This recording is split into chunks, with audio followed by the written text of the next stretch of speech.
Welcome back mga kalapatids. Pakawala tayo ng mga ibon natin. Tamang-tama, huminto ang ulan.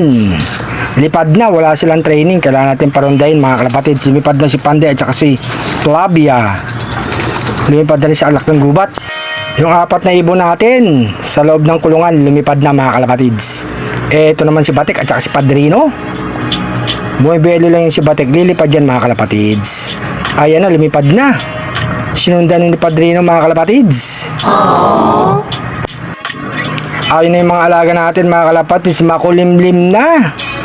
Ang oras na nga ay mag-aalas 5 na ng hapon mga kalapatids.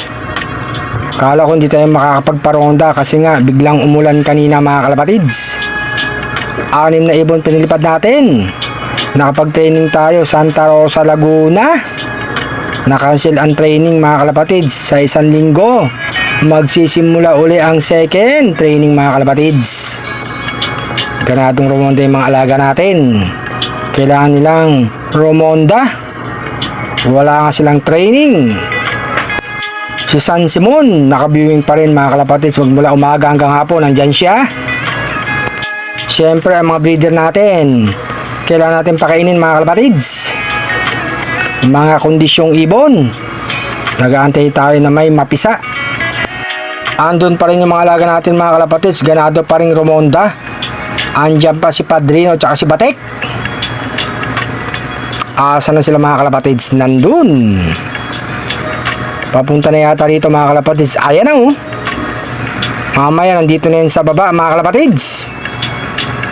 Ayan sila oh. Woo!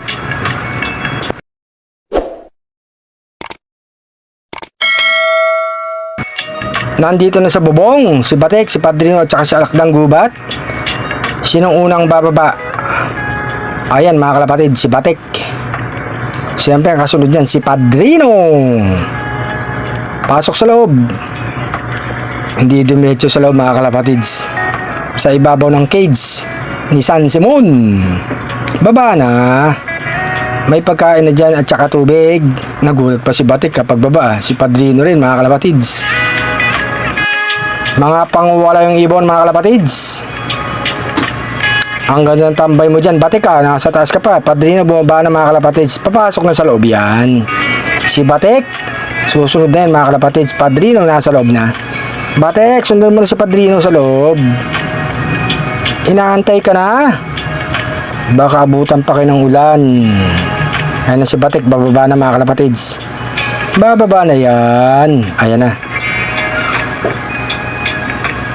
Tumuka pa. Papasok na sa loob mga kalapatids. Andyan na ngayon dalawa sa kulungan nila mga kalapatids. May pagkain at saka tubig. Andito na nga si Alak ng Gubat mga kalapatids. Papasok na yan, tatalo na yan. Laging nauuna yan, bumaba si Alak ng Gubat. Asa na yung tatlong ibon? Ayan na, bumaba si Panday. Pasok na. Ginilo mo si Alak ng Gubat, papasok na nga yan. Ang kulit mo talaga Panday. Pasok na Alak ng Gubat. Andiyan na rin si Flavia mga kalapatids. Sino kayong unang tatalon sa tatlo mga kalapatids? Oh no!